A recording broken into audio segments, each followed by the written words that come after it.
네, 안녕하세요. 이기현입니다. 네, 오늘 닥터 이의 헬스 토크 시간. 최근에 이 코로나 바이러스로 인해서 전 세계가 긴장하고 있습니다. 의료계는 물론 정치, 경제, 문화 등 사회 전반에 많은 영향을 끼치고 있습니다. 경제적인 면에서도 미국 포춘지에서 보니까 전 세계 약 500만 개 기업에 타격을 입을 것이다.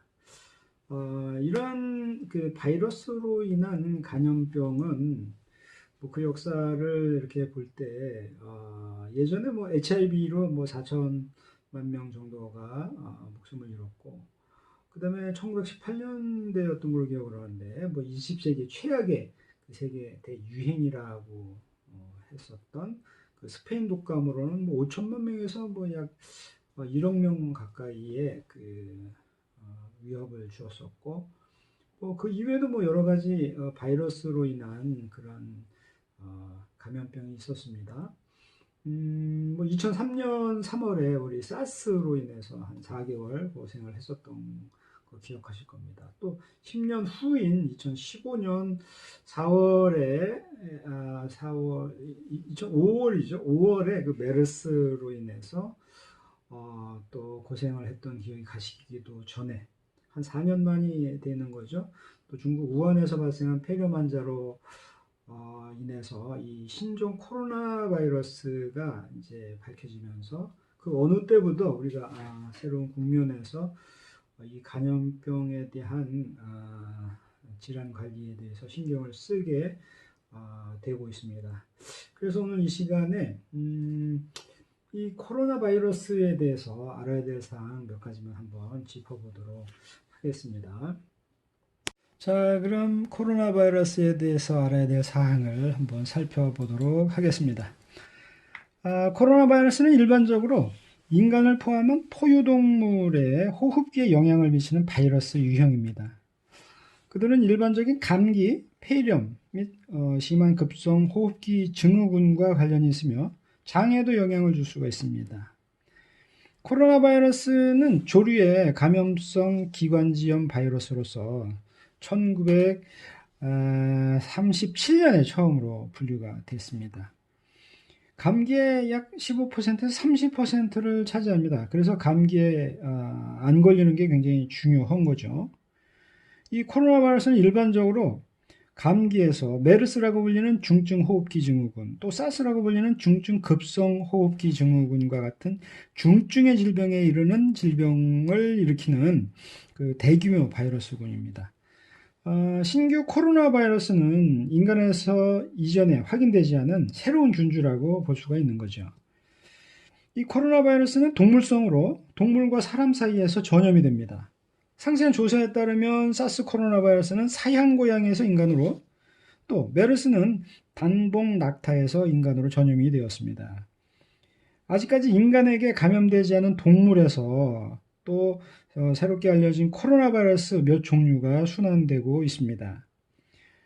감염의 일반적인 징후로는 호흡기 증상, 발열, 기침, 또 호흡 곤란 등이 있습니다. 그런데 더 심한 경우의 감염은 폐렴이나 심각한 급성 호흡기 증후군, 심부전, 또 심지어 사망을 유발할 수가 있습니다. 이러한 코로나 바이러스가 무엇인지, 그 다음에 징후, 또 종류, 감염, 그 다음에 코로나19라고 불려지는 것, 새로운 코로나와 기존의 사스와 메르스에 대해서 한번 알아보도록 하겠습니다. 먼저 코로나 바이러스에 대한 팩트를 한번 알아보면 이 감기에 대한 치료법은 없다는 거 아시죠? 그리고 코로나 바이러스는 사스와 메르스를 또 동시에 유발할 수가 있다는 겁니다. 또 코로나 바이러스는 다양한 종을 감염시킬 수가 있고요. 이렇게 알려진 인간 코로나 바이러스는 7개 종류가 있었습니다. 그 기존에 중국에서 발생한 사스가 확산돼서 37개국에 감염돼서 774명이 사망했던 기록을 갖고 있죠. 이런 코로나 바이러스는 그 인간 코로나 바이러스라고 하죠. 이 1960년대에 감기에 걸린 환자로부터 처음 이제 발견이 됐습니다. 그래서 2개의 인간 코로나 바이러스가 증상을 보이는 거죠. 코로나 바이러스 표면에는 이 크라운과 같은 돌출부를 갖고 있어서 이름이 이제 코로나라고 지어졌습니다. 라틴어로 이제 코로나는 이제 후광 또는 뭐 왕관 그런 걸 의미하는 거죠. 인간 중에서도 감염은 추운 겨울철이나 이런 봄에 아주 잘 발생을 하고 있었습니다. 코로나 바이러스로 인한 감기에 걸려서 약 4개월 후에 다시 발병하는 것이 드문 일이 아닌 거죠.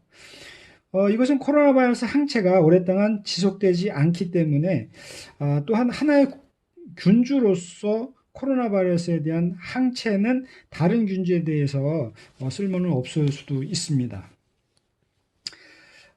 이것에 대한 그 징후, 어떤 조짐을 보이는지 한번 알아보면, 감기 또는 독감과 유사한 증상은 보통 코로나 바이러스 감염 후에 2 내지 4일 후에 발생하고 일반적으로는 경증입니다.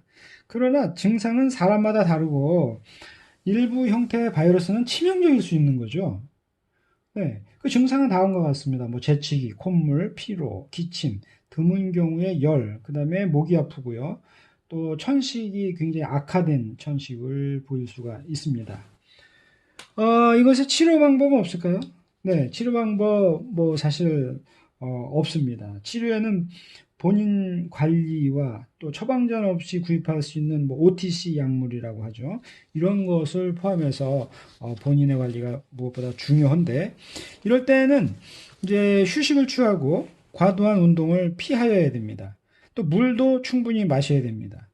또 흡연이나 또 연기가 자욱한 지역을 피하셔야 되고요. 그 다음에 뭐 아세트 아미노펜 또는 이브로펜, 나플록센을 복용해서 통증과 열을 뭐 줄여나가는 방법을 또 제시할 수가 있죠.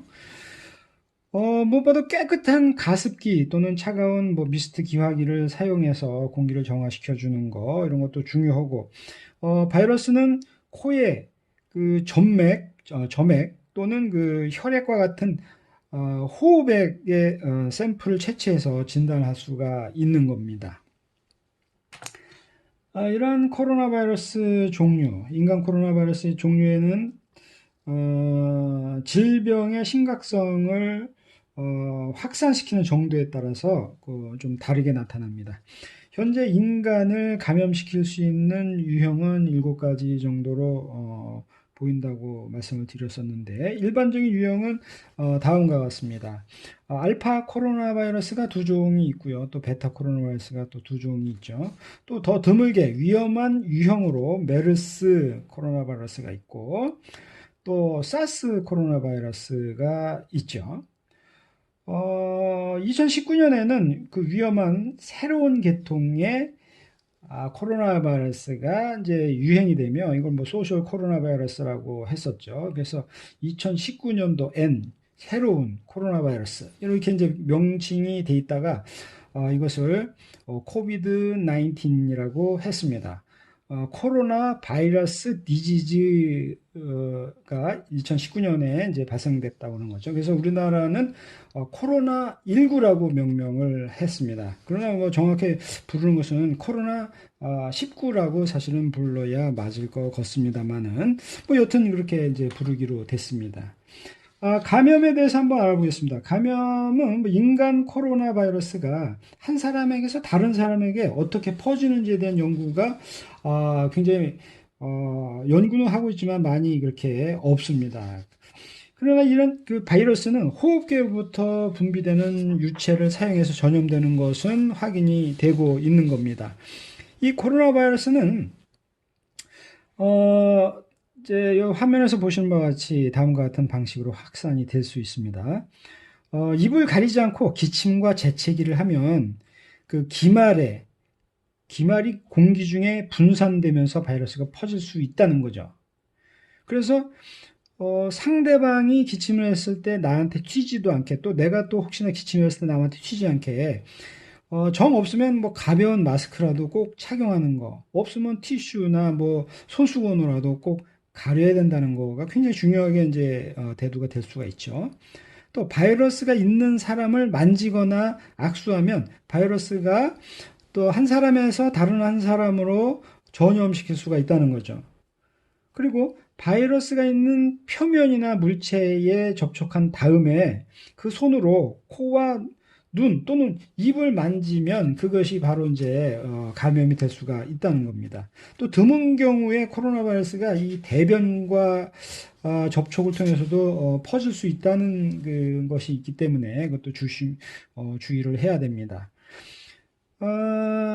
이 코로나 바이러스는 일반적으로 그 뭐 추운 그 겨울이나 가을 또 봄 이럴 때 걸릴 확률이 높다고는 알려 있습니다. 그러나 이 질병은 1년 내내 여전히 활동 중이라는 거죠.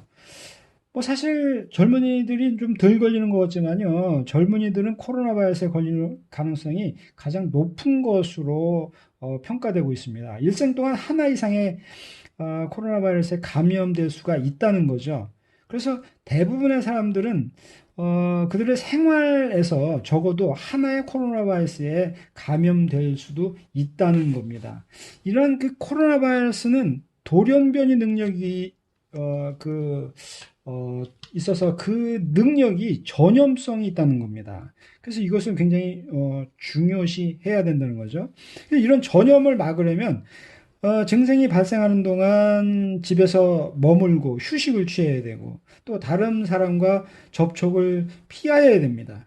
또 기침이나 재채기를 하는 동안 마스크가 없으면 티슈나 손수건으로라도 입과 코를 막으면 코로나 바이러스가 퍼지는 것을 막을 수가 있는 거죠. 그렇게 사용한 뭐 티슈나 뭐 이런 것들은 모두 폐기를 해야 되는 거고, 물론 집 주변의 뭐 위생을 뭐 유지하는 거 이것도 중요합니다. 자, 코로나 바이러스 19에 대해서 한번 알아보겠습니다. 2019년 CDC, 즉 질병통제예방센터에서는 새로운 코로나 바이러스 발생을 모니터링하기 시작했습니다. 먼저 중국 우한에서 바이러스를 확인을 했죠. 현재 중국에서는 뭐 7,700여 명 이상이 바이러스에 감염됐습니다. 한국에서는 1월 19일 날 입국한 중국 우한에서 입국을 했죠. 35세 중국인 여성으로부터 열이 감지되면서 20일에 확진 판정을 했던 것으로 기억을 합니다만, 이렇게 해서 세계보건기구는 이거에 관련해서 공중보건 비상상태를 선포하게 됐습니다. 코로나 바이러스 감염은 최초의 사람들 중에서 일부는 동물과 뭐 해산물 시장에서 연결되어 있다 이렇게 이제 확인을 했었죠. 이것은 처음에 이제 동물이 바이러스를 인간에게 전염시키는 것으로 판단을 했습니다. 그러나 최신의 진단을 받은 사람들은 시장과 관련이 없거나 또 노출되지 않았으며 뭐 이런 것을 볼 때 이 바이러스는 사람과 사람 간의 전염을 하고 있다는 것을 시사하는 것이죠. 이런 바이러스에 대한 정보는 뭐 아직도 사실은 많이 부족한 상태에 있습니다. 과거에 뭐 사스나 뭐 메르스와 같은 코로나 바이러스에서 발생하는 호흡기 질환은 사실 밀접한 접촉을 통해서 퍼져나간다는 것을 뭐 확인을 했었지만, 일부 바이러스는 뭐 전염성은 높지만 이 코로나 바이러스가 얼마나 빨리 확산되는지에 대해서도 아직까지 명확하지 않다는 거죠. 그런데 이제 이런 증상은 감염 환자마다 좀 다릅니다.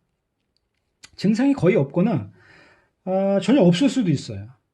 그러나 이 심각한 질병으로 이어질 수 있으며 또 치명적일 수 있다는 거죠. 일반적인 증상은 다음과 같습니다.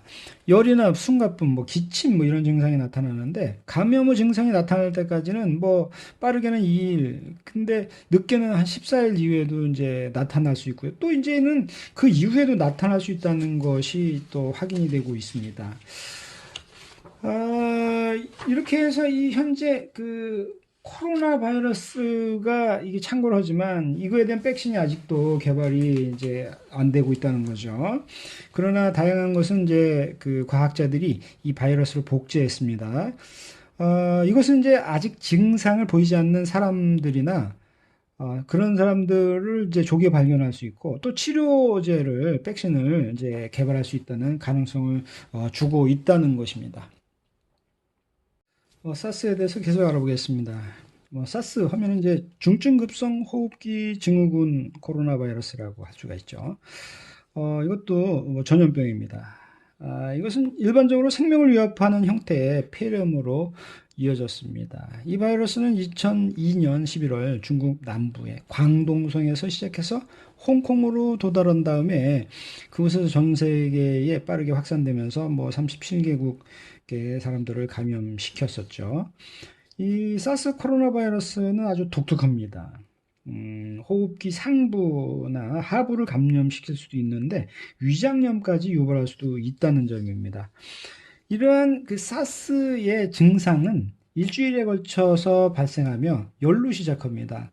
그래서 상태가 초기인 사람은 마치 독감과 같은 증상을 나타내면서 마른 기침, 오한, 설사, 숨가쁨, 그리고 아프다는 호소를 하게 됩니다.